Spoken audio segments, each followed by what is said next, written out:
Welcome to the University for Peace. The University for Peace is honored to welcome you on such a special occasion for our university, the visit of the Honorable M. Venkaya Naidu, Vice President of the Republic of India, and that of his delegation. I would like to recognize that it is also International Women's Day, and we are lucky to have so many exciting events happening in our campus community today. We are pleased to welcome His Excellency Naidu, his delegation, members of the Diplomatic Corps of Costa Rica, and representatives from international organizations, UP students, faculty, staff members, and special guests. His Excellency Naidu is the highest Indian authority to ever visit Costa Rica, and we are incredibly humbled and honored to be included as part of his visit. I'm sure our Indian students are equally thrilled. The ceremony will result in the conferring of an honorary degree of Dr. Honoris Causa upon Vice President Naidu for his contributions to the rule of law, democracy, and sustainable development in India. Dr. Francisco Rojas Aravena, Rector of the University for Peace, will now deliver the opening remarks.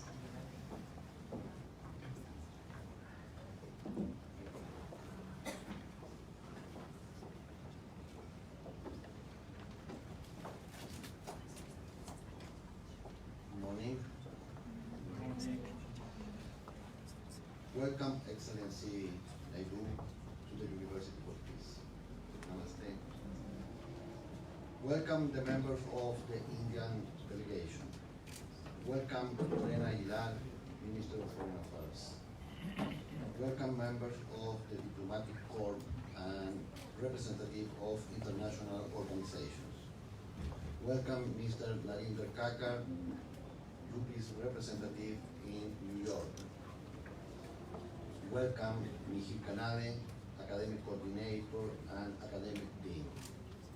Welcome students, faculty, staff, and other members of the press and the Indian press.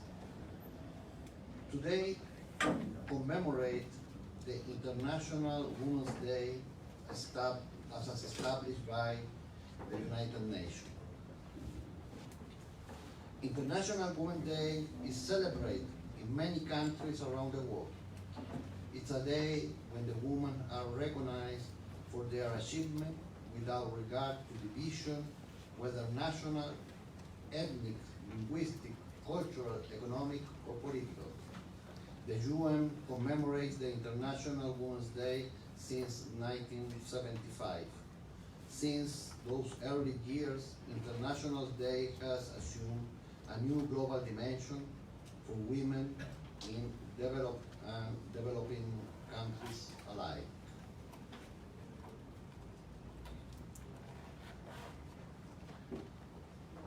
Thank you for your visit, sir. Working for peace is difficult and full of complexity. Dealing with peace is more complicated and challenging than working for war. War has resources, largest budget, and greater critical mass than the one makeup of those who working for peace. At the present, it is difficult to task in which more obstacles than opportunities appear. Even though the majority of the humanity desires stability, progress, freedom, sustainable development, and respect for human rights, in short, sustainable peace. In Mahatma Gandhi's world, the task faced by the bold believer in non-violence is very difficult. But no difficult can disturb men with faith in their mission. That is the role of our university. Beyond the efforts made by diplomats and political leaders within the framework on the only global multilateral institution, the United Nations, in order to generate opportunities for peace building and the space for peace is narrow. The University for Peace, established through the UN General Assembly, Resolution 3555 on December 1980, seeks to contribute the task to promoting human dignity for effective exercise of human rights by all, while simultaneously seek options for conflict transformation and avoiding global catastrophe. The task of training and educating professionals for peace, our multidisciplinary academic team must develop a series of curricula and evaluation policy that include proposals on the current global event, using both national and international case studies in order to achieve the mission of the University for Peace, training new generation in conflict resolution and transformation. Simultaneously, we are developing preventive action that favor opportunities for negotiation and mediation. At the present time, we live in a more turbulent world with great uncertainties in all areas and with the emergence of global crises that can only be taken by increasingly scarce instrument, the international cooperation. Coming together to defend global public goods such as peace demonstrate the significant challenge on a daily basis. Likewise, steps back are evident in the most diverse areas, which increase the difficulty for agreement and increase the lack of political will to develop effective international cooperation actions. These obstacles are manifested in the global and regional multilateralism, in nuclear disarmament, in the limitation and disarmament of conventional weapons, and advance with regard to the threat, use, and the use of force. There are currently less war, but more violence and crisis. We hope peace prevails. We hope peace prevails, particularly with regard of the current conflict in the Indian subcontinent and other parts of the world. The efforts of different countries, international organizations, and members of the civil society are crucial. Dialogue and development of confidence building and security measures generate more space for conflict resolution and increase the probability of foreign sustainable peace. Global threats have increased. Risks to the humanity are greater due to the absence of effective action to face traditional threats, the resurgence of the nuclear tensions, and the emergence of the new dangers. Global powers relations are taking a new shape. The new balance of power has not yet defined. Globalization produces a set of new demands on the state, especially regarding the link between state, markets, and society. Politics have not been able to respond to this complex relation. The Agenda 2030 is an action plan to overcome the most serious problems facing humanity today. Where there is no peace, there is not development. Without development, it's impossible to have growth and prosperity, which only generate more poverty, more inequity, more tensions, and violence and conflict are aggravated. It is imperative that we develop an educational model that promotes skills, values, behavior that contribute to peace, justice, sustainable development, and solidarity with the most vulnerable people. A society that does not have a value of peace in its mind and its heart will be condemned to repeat cycles of conflict, violence, and war. The University for Peace promotes an agenda for peace and education for peace. Next year, 2020, the University for Peace will celebrate 4 decades of existence, of continued work, of educating leaders for peace, of preparing agents for change, for conflict transformation, of educating promoters for non-violence and respect for international law and rule of law, and among determination to defend the planet. India and Latin America. Both India and Latin America and current interest in developing more robust connection with each and other. Their interests are complementary. On the one hand, India requires natural resources, while Latin America needs technology and foreign investment. Trade are increased. President Modi visited South America last year and has paved the way for Vice President Naudi visit to the important countries in the region, Paraguay and Costa Rica. Costa Rica can be a privileged partner in the field of South-South cooperation, in particular of triangle cooperation. Human security is a shared value for both countries. The search for energy solution, for development of renewable energies and common challenge is a common challenge.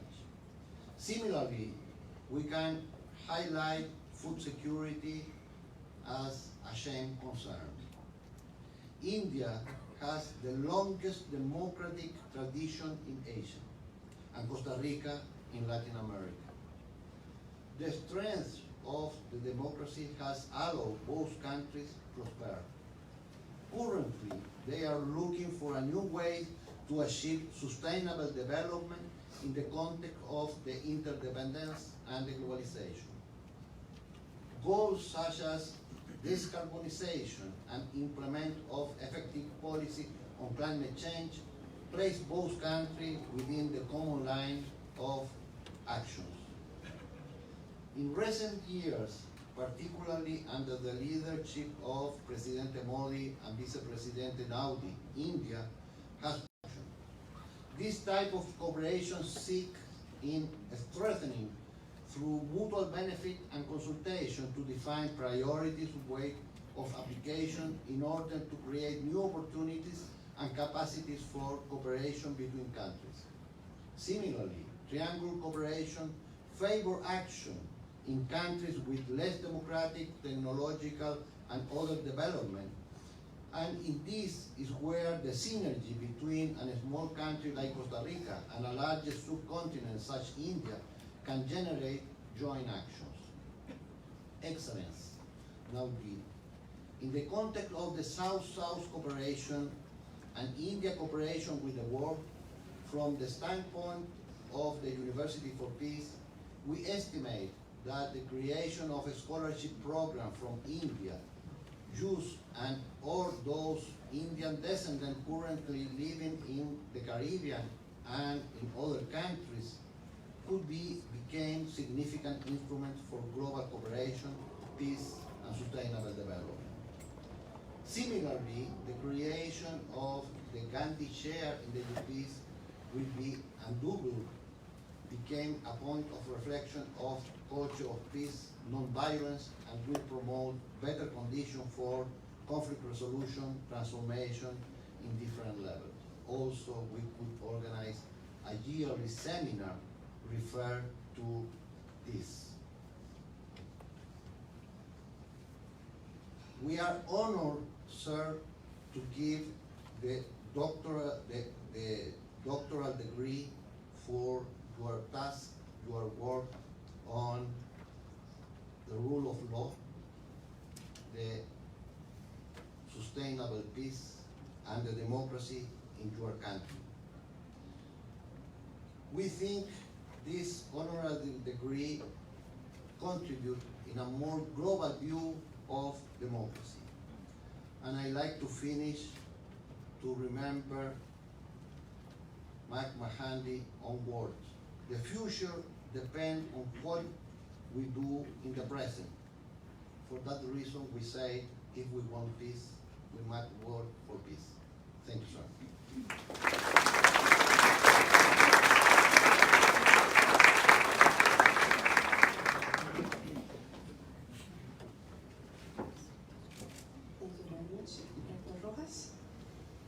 honor of the visit of the Honorable Naidu, we will now be taking a few moments to listen to one of Mahatma Gandhi's favorite songs, interpreted by a Costa Rican artist.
The conferring of the honorary degree upon the Honorable Vice President Naidu, and I would like to welcome to the stage a very important person to our university. It's Ambassador Narinda Kakad, who is the Permanent Observer of the University for Peace to the United Nations and Professor Emeritus of this university. So I'd like to welcome Mr. Kakad.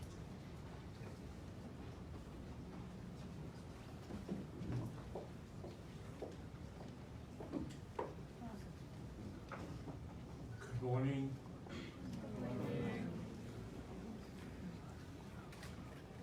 His Excellency Mr.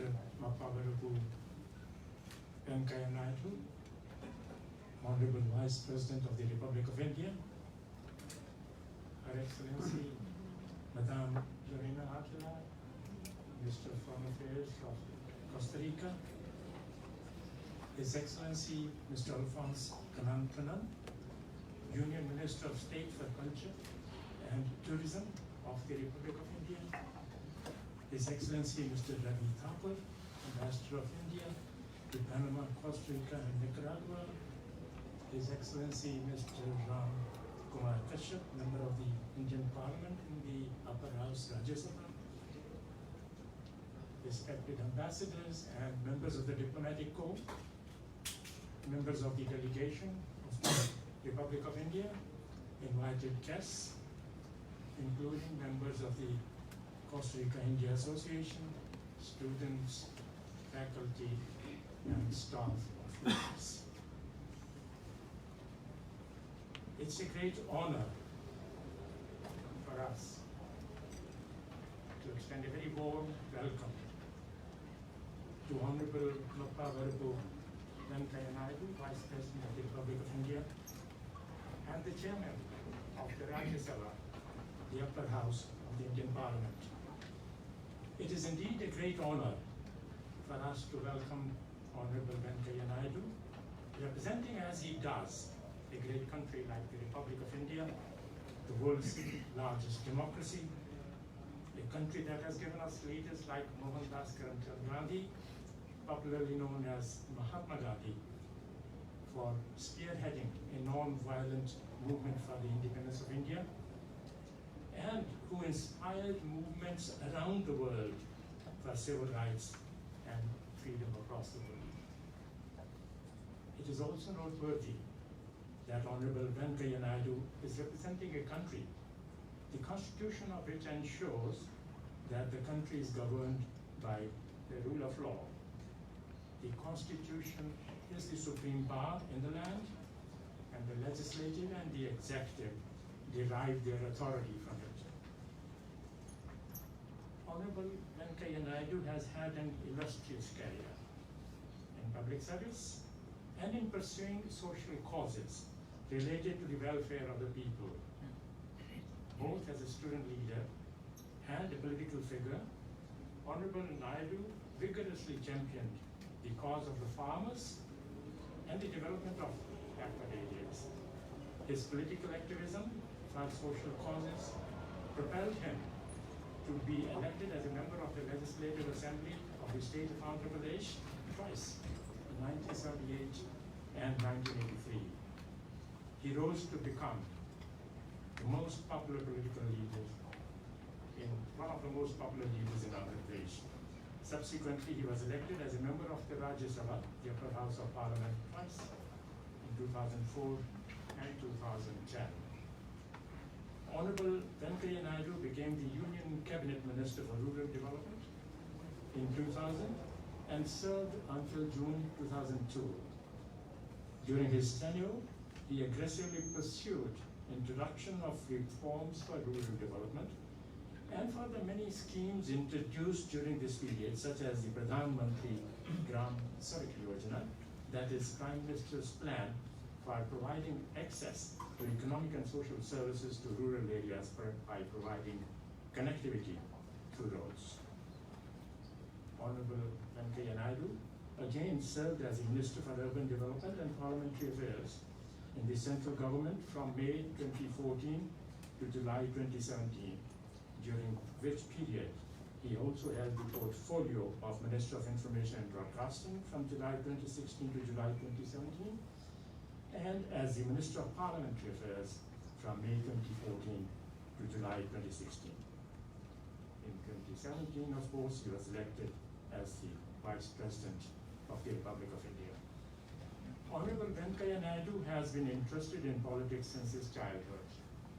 He realized the plight of the common man, the poor, and the downtrodden, and worked hard for the people of his community and launched several schemes and a social service organization called Swaran Bharat Trust, a social service organization.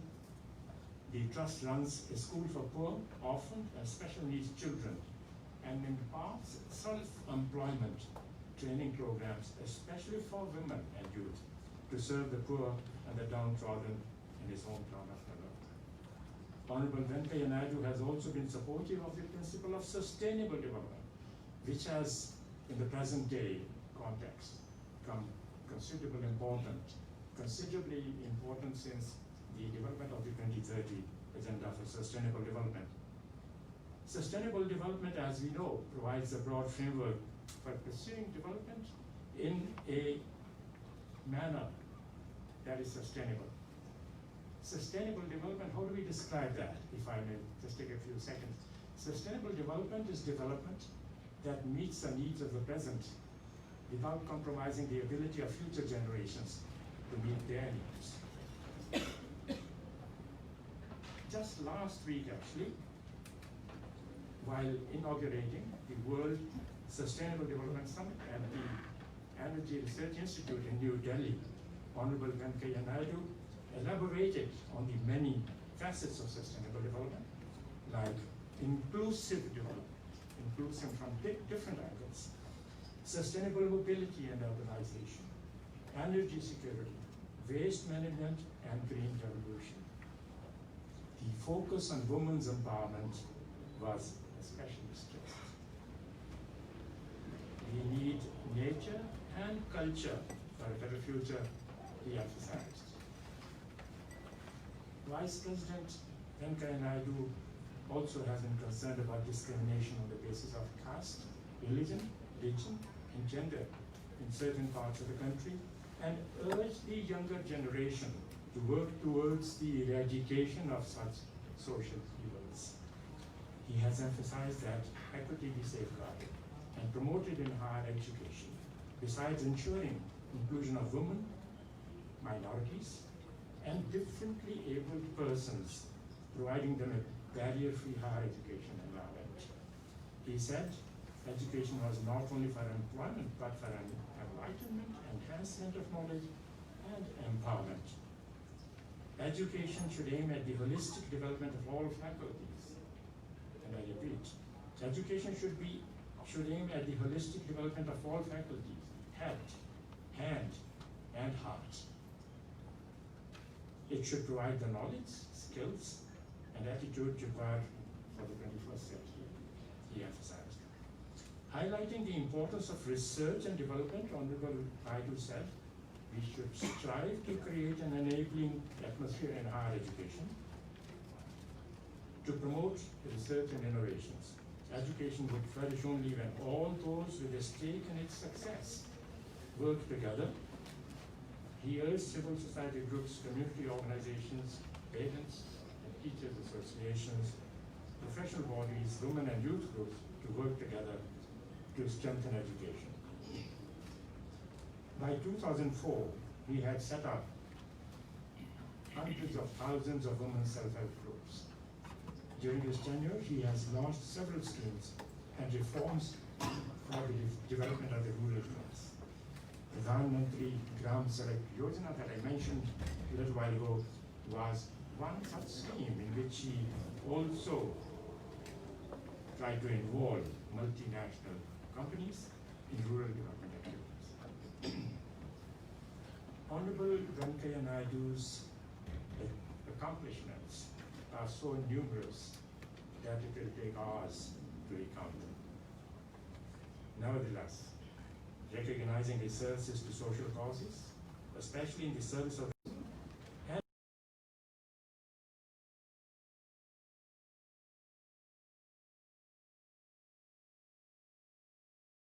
Assembly, the University for Peace takes pride in conferring upon Honorable Venkaiah Naidu the degree of Doctor Honoris Causa for his work on the rule of law, democracy, and sustainable development, and upliftment of the deprived people. Thank you, sir.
And now we are honored to have the words of the Honorable Vice President Naidu.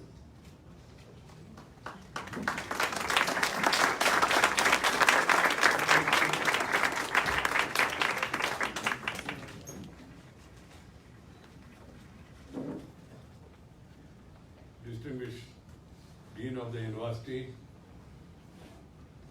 Juan Carlos Sainz Burgo, Her Excellency Ms. Lorena, Minister for Foreign Affairs, Mr. Narendra Kaka, Professor Emeritus, Minister Alfonso, who is part of our delegation in charge of tourism, Government of India, Member of Parliament, who is part of the delegation, Mr. Kashyap ji, and our Ambassador, Sri Ravi Thapa, distinguished members of the academic community, esteemed members of the diplomatic corps, esteemed officials of the Government of Costa Rica, my dear students, distinguished sisters and brothers, Pura Vida, Namaskar to all of you. I am delighted to be here with all of you today at the University for Peace. It is indeed a humbling experience for me to be honored with the degree of Doctor of Letters, Honoris Causa. This is an honor for my country rather than to me as an individual. It's an honor you are bestowing to a country, a civilization, and a culture that has been ardent and consistent champion of peace since time immemorial. It is a country that demonstrated to the world the power of non-violence. I am proud to belong to a country that produced Mahatma Gandhi, a rare colossus whose ideas on peace and non-violence have seen a source of inspiration for over a century to different leaders in different parts of the world. I am privileged to receive this honor when the world is commemorating the 150th birth anniversary of Mahatma Gandhi, the extraordinary apostle of peace who has been enshrined in your beautiful campus within the Peace Garden. I am indeed grateful to the University for Peace for thinking of me and my country for this unique honor. To me, it's a recognition of the continuing relevance of India thought and vision in addressing contemporary challenges to world peace. My dear sisters and brothers, I am the Vice President. Being a Vice President, I am also Chancellor of some of the universities, prestigious University of India.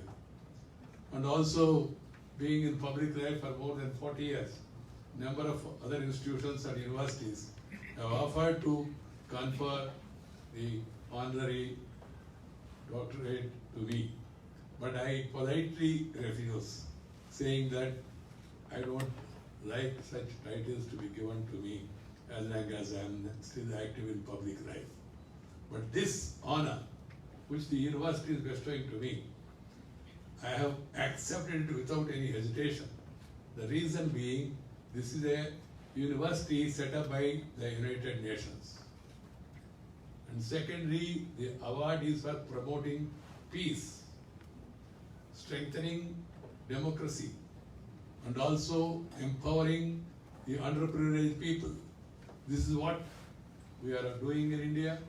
This is a subject which is very dear to my heart, and I feel by accepting this honor, it will send a positive signal to my countrymen to follow the work which we have been doing with much more vigor. That's the reason for my accepting this and then coming over here to this university. The history of humankind is fascinating, saga of endless quest for peace. This quest progressed against the backdrop of a ceaseless conflict between the forces of war and forces of peace, between destructive forces of hatred and healing forces of love and development. Between fanatical war cries of religious bigotry and the soothing forces of tolerance and inclusion. Between the megalomaniac designs of despotic rulers and the caring, empathetic forces promoting the welfare and well-being of all. The world today needs a vision that will rally most countries behind the forces of peace. The isolationist, fragmented, blinkered, and divisive world view needs a radical transformation if peace has to have a chance. Against this backdrop, your honor, which I am receiving today, is an honor to a timeless vision that is relevant.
Vasudhaiva Kutumbakam.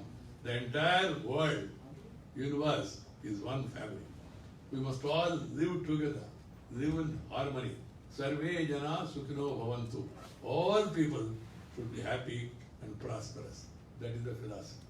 I can also tell you, share and care is the core of Indian philosophy.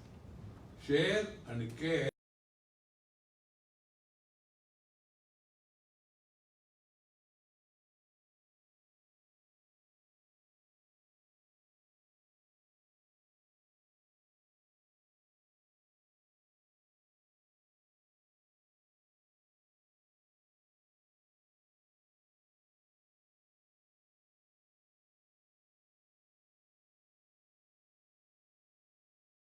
Our large extended family.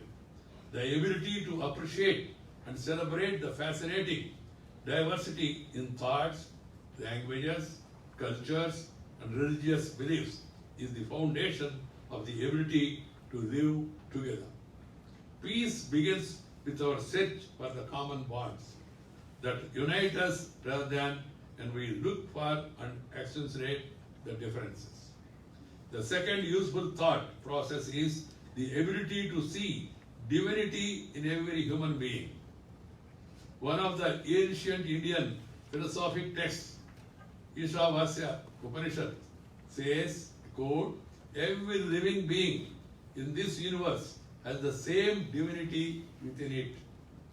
Once we recognize that each human being is divine and has the same emotions and capabilities as anyone else, we cannot but be respectable of each other. There can be no oppression, no suppression, no exploitation. Non-violence is a natural,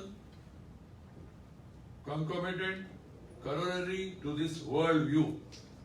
In leading India to independence by following the path of non-violence, Mahatma Gandhi has served as an inspiration for non-violent movements across the world. Today, the world acknowledges his contribution to peace by celebrating International Day for Non-Violence on the occasion of his birthday on 2nd October. Indeed, so integral is peace to India's civilization ethos that every prayer in India invokes peace or Shanti. Shanti is peace. The 21st century has been described as a paradoxical epoch that is at once full of hope for peaceful coexistence, but also full of possibilities of conflicts. In the last century, the extraordinary vision and a clear recognition of mankind's shared destiny led to the establishment of the United Nations.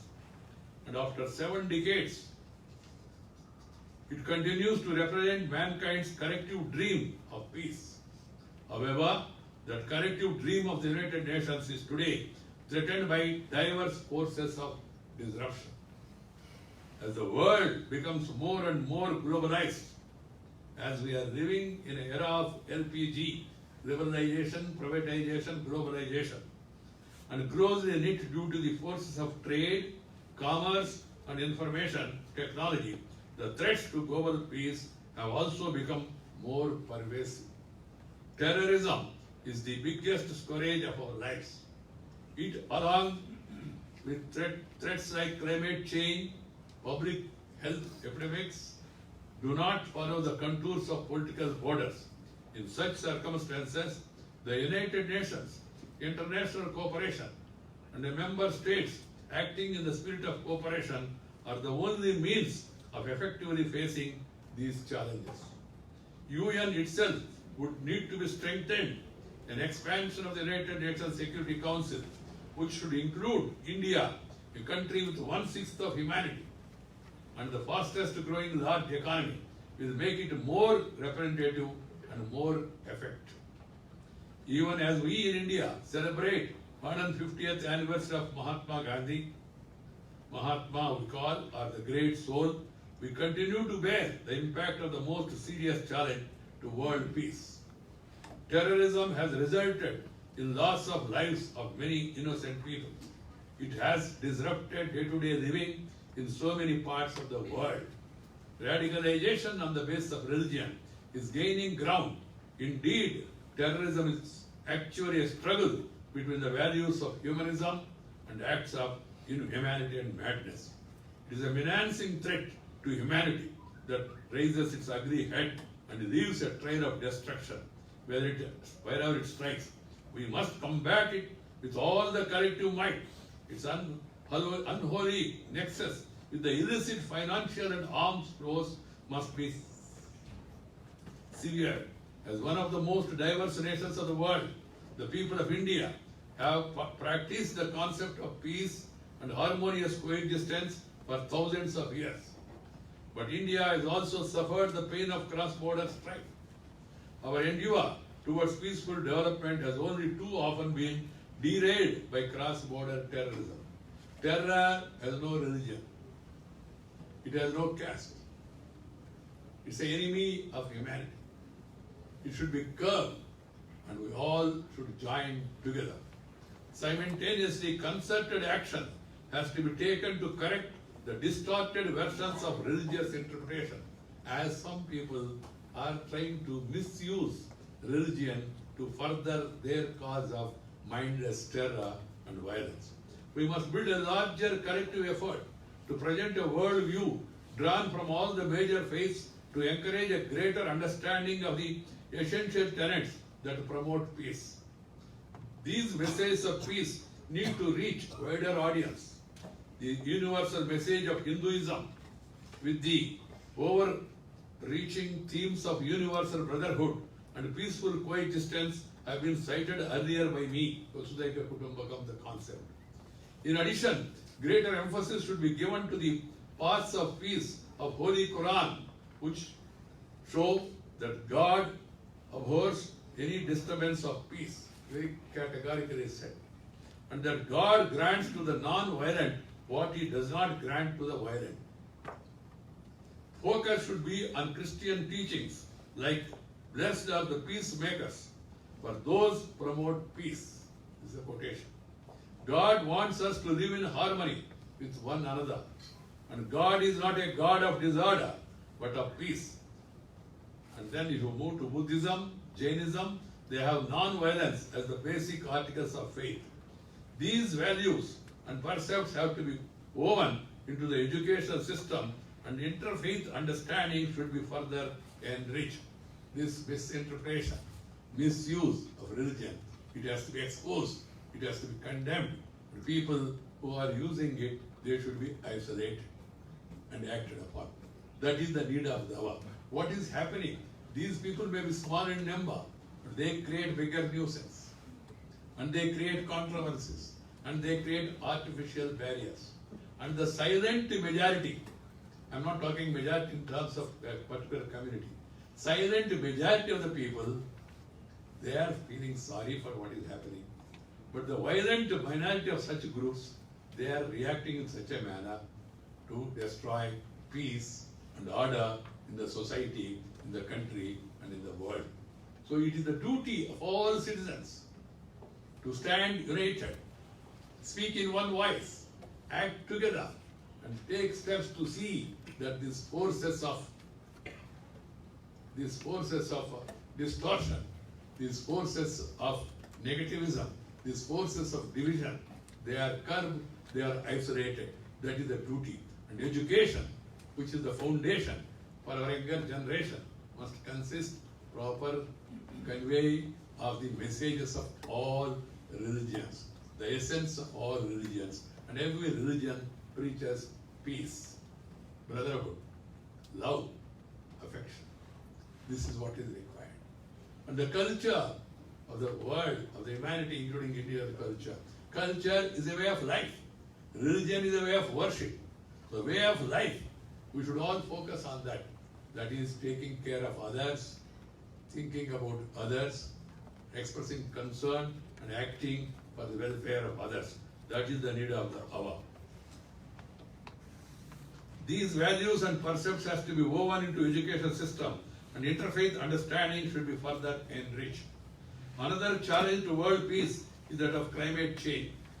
Here again, the Indian worldview had adopted an integrated perspective, clearly establishing the interrelatedness of humankind and nature. As the Vedic sages have said, I quote, "May there be peace everywhere, in the sky, in space, all over our planet, in nature, may there be eternal peace." I am happy to note that there are some beautiful lines in Costa Rica's national anthem that celebrate nature. Quote, "Under the clear blue of your sky, white and pure rests peace." It is this reverence for nature that must be brought back to our global culture and consciousness. That's why wherever I go, I'm saying love and live with the nature. Nature, culture, together for a better future. If you are able to live and love the nature and protect the nature will protect you. This is the history. This is the experience. This is the civilization. We should all, world over, all generations, all countries, the youngsters should focus on this philosophy, taking care of the nature so that the nature can take care of you. No country is spared the effect of extreme climatic events, and no government can ignore the consequence of its destabilizing effects. A particularly painful feature of climate change is that it tends to impact the vulnerable population the most mitigating the effects of climate change remains one of the most pressing challenges to peace and human security of our times through causing water and food stress on the planet. It is therefore pertinent that the University of Peace has its campus in Costa Rica, a country that is at the forefront of leading these initiatives. I am very happy. Earlier I used to read about Costa Rica. I evinced a lot of interest. And here, coming here, seeing this beautiful country, meeting beautiful people, maybe small in size, but large in heart, of concern for all, and not having an army is an indication the world, one day or other, should follow this example if really you want to have peace. When you have no desire to attack others, when you don't want to conquer anybody, when you don't want to hate anybody, why is the need for these forces? But it's not that much easy, I am aware of it, because of the challenges that are there. So for that, you need to create a proper climate, change the mindset of the people, and make people to see it is not only prosperity that is required, it is not the material progress that is required, it is also equally important that you have happiness. Prosperity alone will not bring you happiness, calmness of mind. So you must focus. The world agenda must be peace for progress. There cannot be progress without peace. If there is tension, there cannot be attention towards development. It's a simple thing, fact of life. So we have to focus on building peace. For that we have to take effective steps.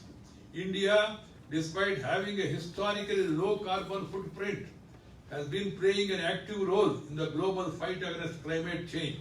In our multifaceted approach to address climate change, we have taken several new initiatives with the motto of one world, one sun and one grid.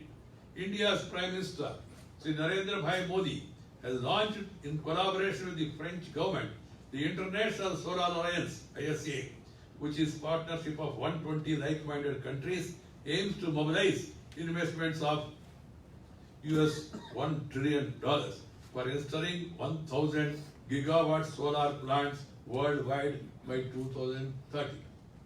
Inequalities and exclusion are major causes of conflict. Another major cause is inequality, growing inequality. And also the excluding certain people from the development. So these are the two areas. Environment, sustained in an environment where certain groups are marginalized or exploited. The 2030 Agenda for Sustainable Development underscores this aspect and aims to leave no one behind. Do not leave anybody behind. Take them along. India has embarked on a number of programs that have same inclusive approach called as Sabka Saath, Sabka Vikas. That is, assistance to all and development of all. All countries in the world should adopt similar inclusive approaches to development which will avoid discontent and conflict. Good governance with high level of accountability and transparency can also create a favorable, peaceful environment. India is undertaking ambitious actions for the social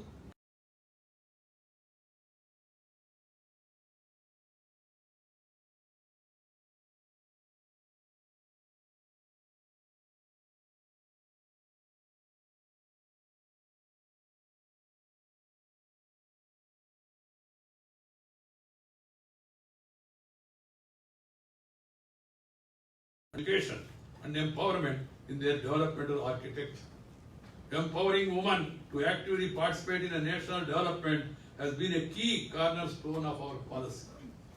India has experimented with giving leadership role to over 3 million women in the local bodies, in municipalities, in Panchayat Raj bodies across the country. And they are doing a great job. Sometimes immemorial, women used to be given respect. Even in our philosophy, those days, Garge, Maitreyi, they used to come to the forefront and also used to argue and also educate the people those days. These differences of thinking that women are not fit, they should only confine to house, it has no philosophical backing. It has come in between, it should go in between. 50% of the women, they constitute 50%. So you must really empower them. For that, the first thing is education. Educate a woman, you are educating a family. Educate a man, you are educating a person. So taking this, the entire world should focus more on women's education. And also, the key ingredients of good governance are meaningful dialogue with the people and their active participation. This is also the essence of democracy, where the voice of people finds the best articulation. India has a long history of grassroots level village organizations called as sabhas, sanghas, and samitis. These are forums of grassroots level democracy from the Vedic days. Strengthening these forums of discussion, debate, and incorporation of the voice of the people in policy making creates a favorable environment for peace to thrive. In democracy, you select and elect people. And these people should discuss, debate, and decide. They should not disrupt. The best way in democracy is that everyone have their voice, and then finally the majority of the parliament decides. That's why in my country also, when there are disturbances, once in a way, I tell them, come to the house prepared. Let the government propose. Let the opposition oppose. Let the house dispose by majority.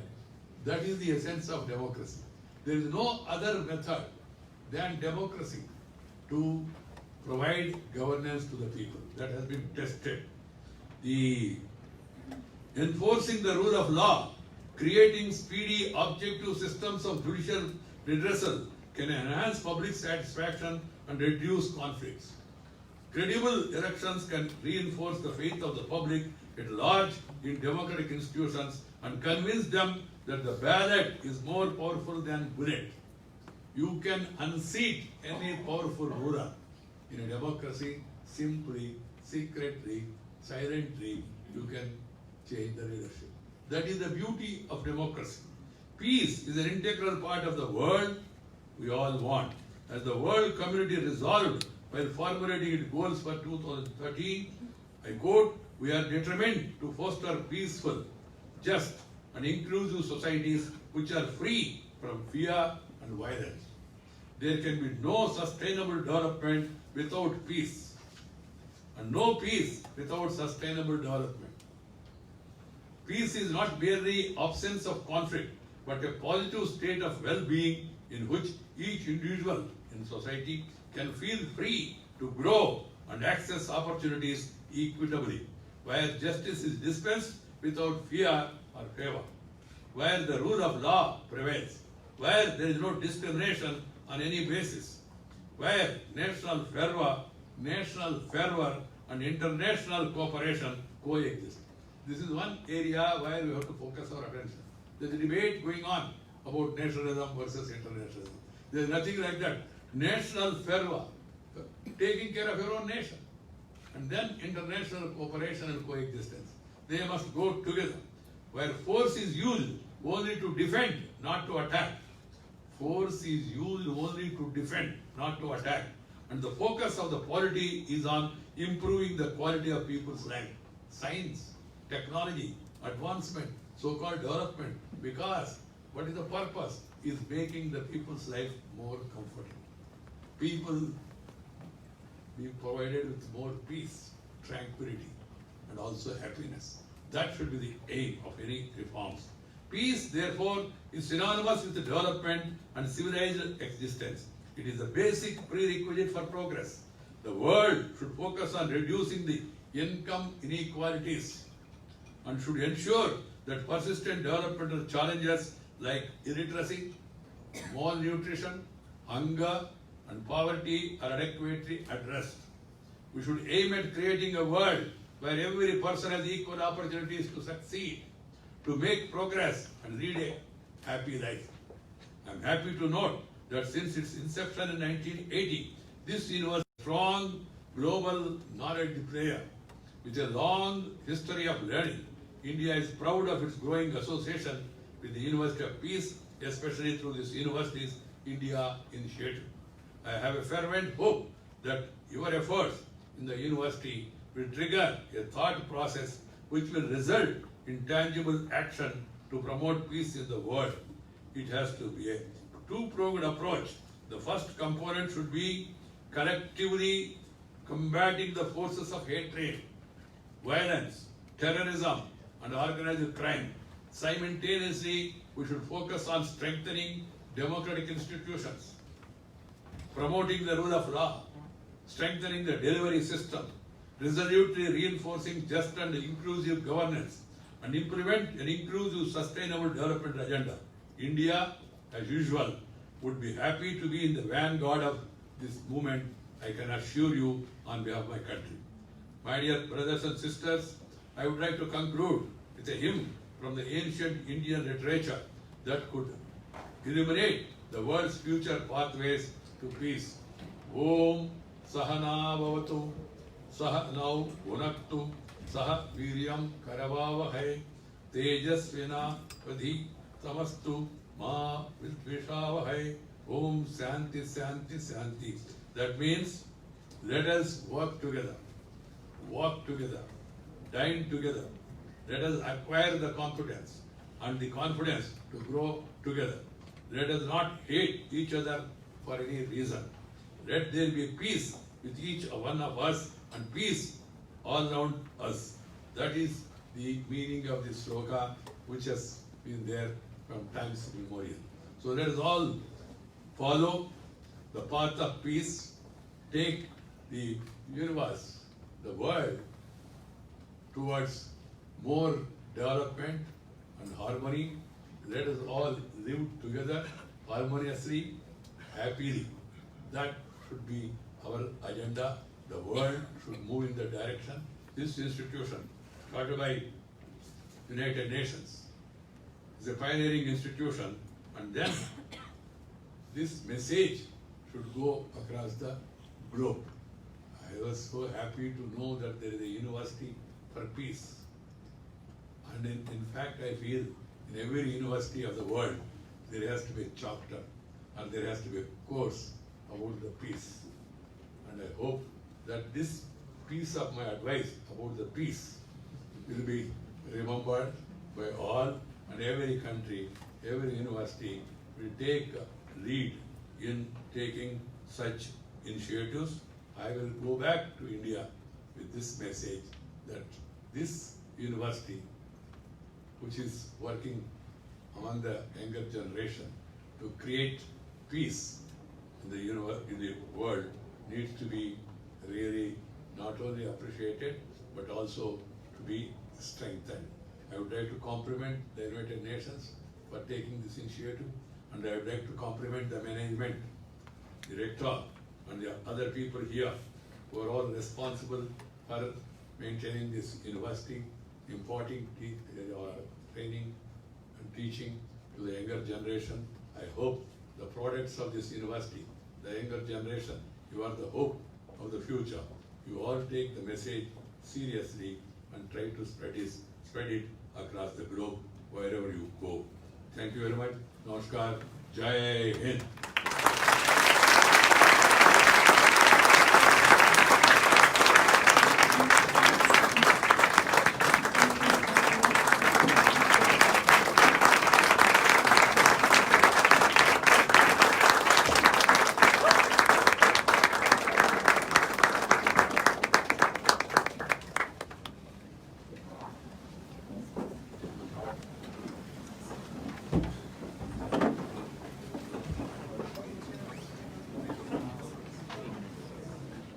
Thank you very much, Excellency, for your inspiring words. Very appreciative. Now we will have the honor of listening to the words of the Vice Minister of Foreign Affairs of Costa Rica, Ms. Lorena Aguilar, who will be speaking on behalf of the government.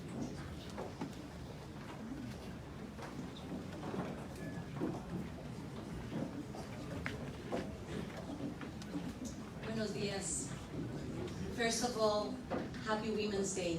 A lot of us will not be here if it wasn't for very powerful and visionary women that opened the road for us to be here.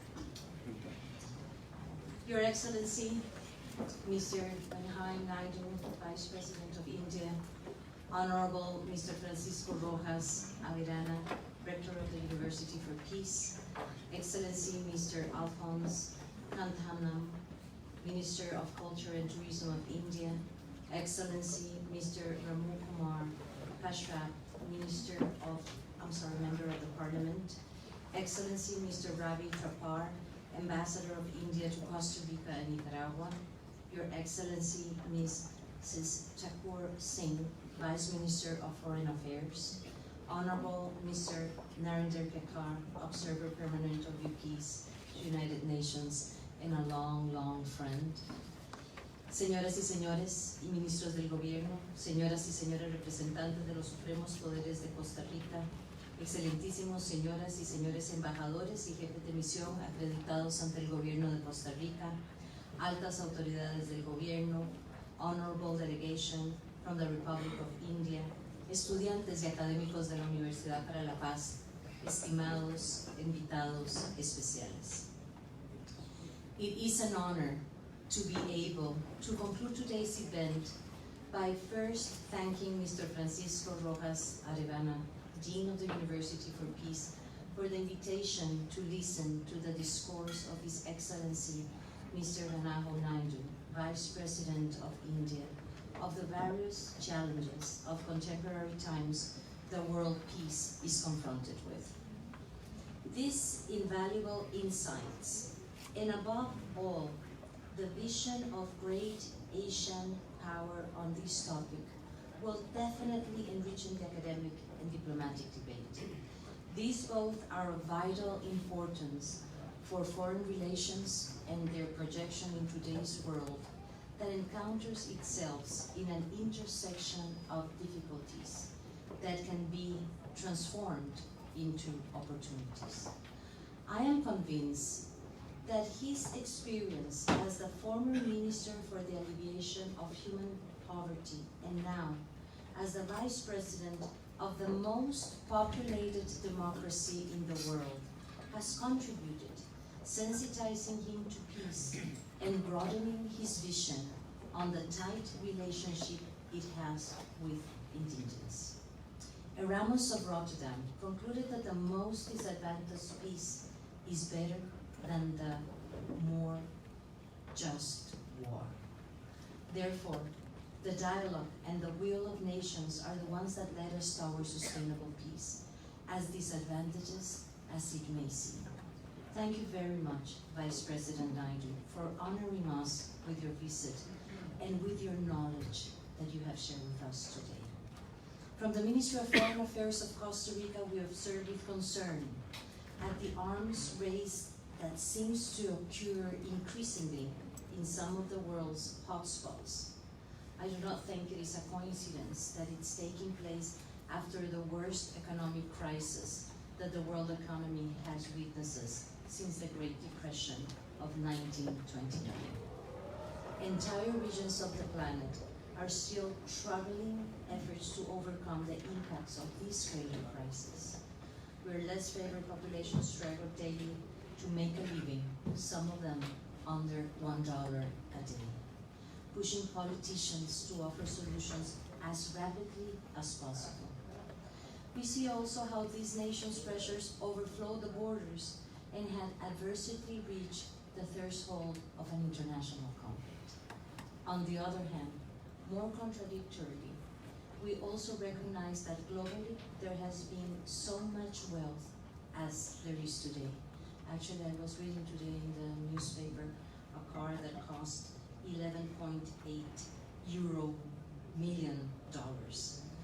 The technological and scientific revolution that we're witnesses has increased the productivity of agricultural land and the food industry as never before. Still, a growing amount of the world inhabited has less access to it, if it at all. Persisting poverty calls us to continue seeking solutions, but it also demands social justice. In the global scenes, the international law and the ambitious objectives we have identified to eradicate poverty, represented in Agenda 2030 and in the Paris Agreement, both of which are integral and complementary global agendas, forces us to solidify our efforts in the search for equity and equality, with the ultimate goal that the humanity resolves the paradoxes that it has right in the front of all of our eyes.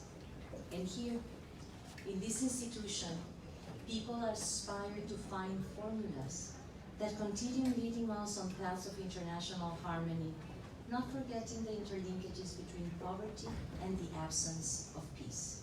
It is lamentable when an individual cannot satisfy his or her basic needs.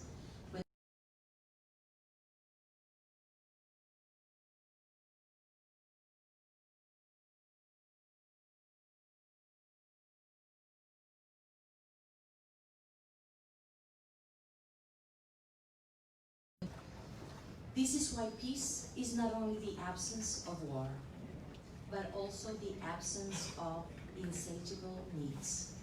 In the paradox of great production capacity and great needs that characterizes our contemporaneity, there is something in the equation that does not match. In the current globalized economy, there is an element of certain consumptions that should make us blush, if not outright us, make us feel ashamed.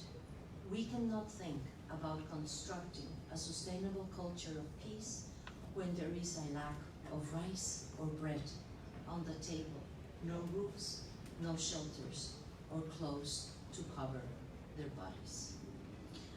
We can demarginalize the needy and incorporate them rigorously and sustainably into human development. How can we change our daily personal and national conduct to provide greater justice? How can we get the needy out of hardship and ensure that they will meet the basic needs? Convincing or not, all the answers that follow these questions are paths to peace, and eagerly hope that this university learns how to respond to them and later to share them for universal well-being. When in September of 2016, Ban Ki-moon, the former Secretary General of the UN, highlighted that peace does not only mean abandoning arms, but also ending poverty, that we all can then share the benefit of prosperity. He revealed the corner of this matter. Marginalization of prosperity is the worst threat to peace. For this reason, we cannot ideally sit by. Those of us who have had the privilege to access education and to develop critical formations of thought, we are called to take action to resolve a problem as harmless as is the deprivation in the world of great luxuries. Mr. Vice President, the high-level visit, without a doubt, will mark a before and after in our bilateral relationships. Yesterday I said that it was an honor to see, for the first time, an airplane from Indian Air landed in our country. I will not want to miss the opportunity to invite that our two nations fill our renewed convictions with political content, always looking towards elimination of poverty and consolidating peace.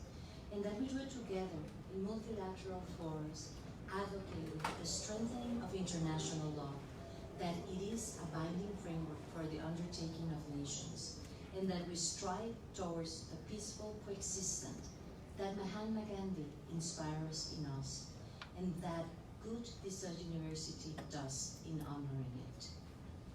Gandhi taught us that one of the worst forms of poverty is colonization, as it brings along the dehumanizing culture, economic and political subjugation, draining the existence of the colonized. Despite a form of extreme violence, he taught us to only fight non-violently.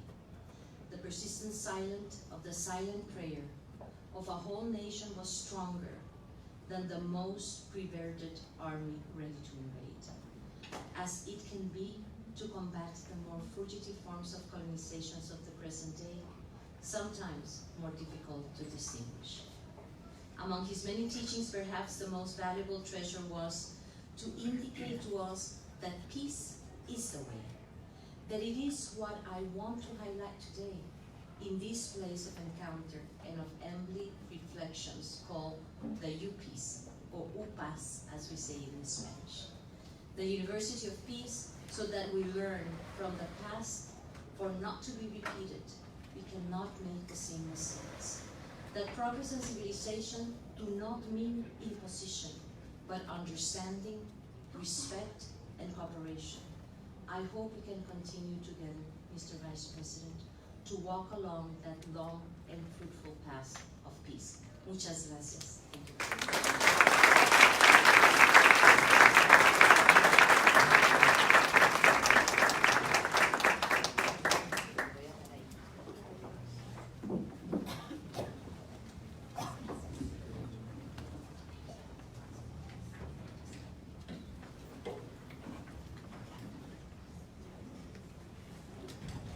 Thank you very much to Mrs. Lorena Aguilar, who is the Acting Minister of Foreign Relations. And now to offer the final remarks of this event and to give his closing thanks, we will be inviting Dr. Miguel Canade, who is Acting Dean, Academic Director, and Head of the Department of International Law at the UPeace.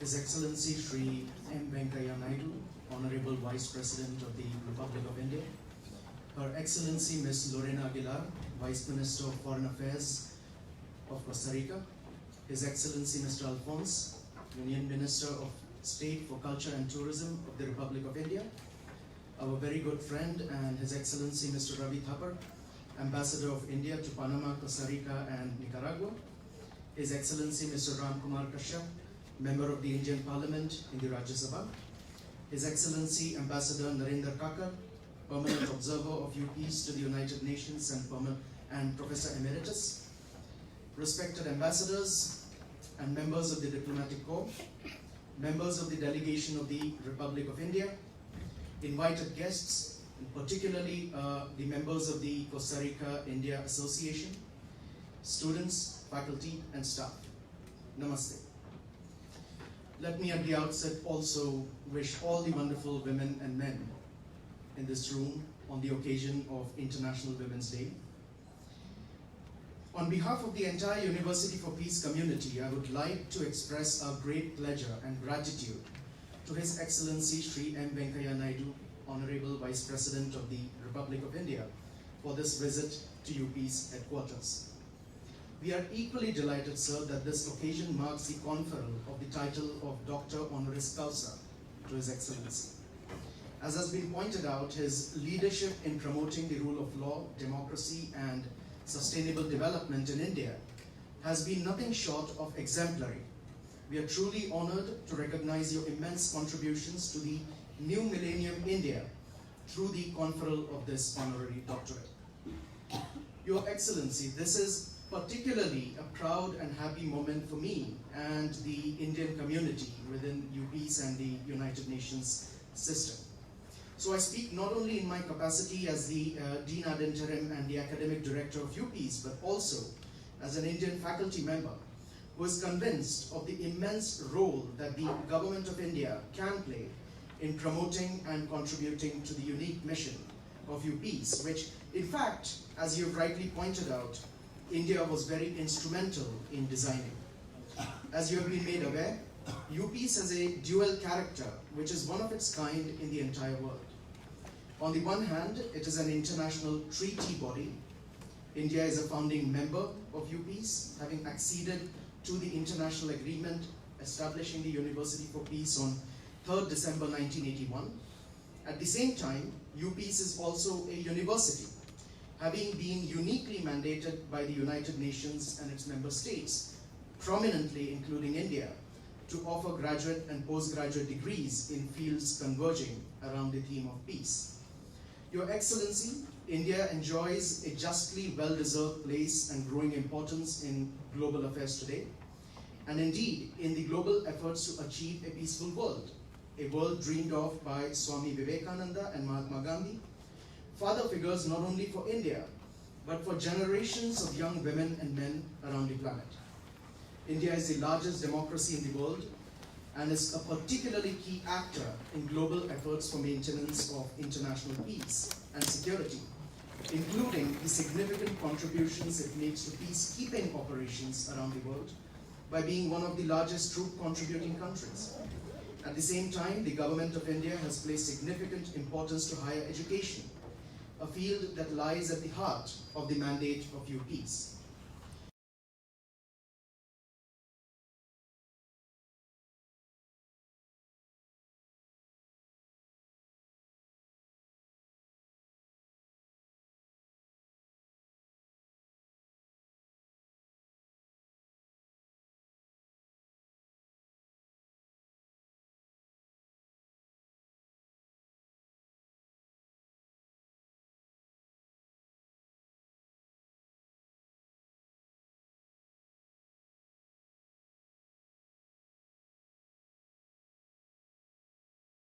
With students, academics, and universities in India, as well as with the government of India. The government of India's greater engagement with UPeace is important for ensuring a strategic balance among all the members and supporting states of this academic wing of the United Nations. India is way too important to be left out in engagement for UPeace as an important treaty body. It is important for ensuring that more Indian academics contribute to the mission of UPeace and to ensure that more Indian students, as well as students and professionals from the Global South, whom India can support as part of its South-South cooperation initiatives, graduate with master's and doctorate degrees which prepare them for important roles in peace building within the United Nations system, governments, NGOs, academia, as well as social entrepreneurships. Your Excellency, we are delighted that your visit today presents a vital thrust to this vision and will surely act as a stepping stone for a robust and long-lasting relationship between UPeace and my country, India. Once again, on behalf of the entire UPeace community, we are grateful for your visit and for your acceptance of the title of Dr. Honoris Causa. Thank you. Namaste.